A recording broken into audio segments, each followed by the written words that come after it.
Маленькие дети, ни за что на свете не надо в интернете свои персональные данные давать.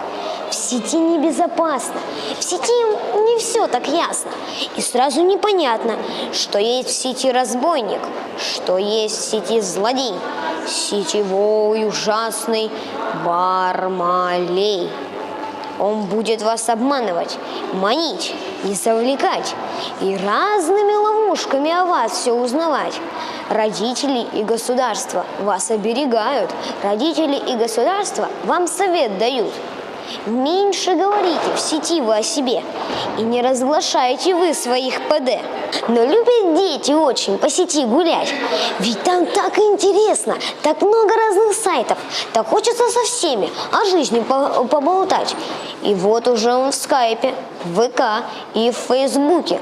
Он рассказал про маму, про папу, про кота, про папину машину, про мамину работу, про отпуск и про планы. Что нужно всей семьей на море побывать? А Бармалей опасен, хитер, хоть и приветлив. Он ищет в интернете все данные ребят. Милые дети, общайтесь в интернете, гуляйте в интернете, но не разглашайте вы свои данные в сети.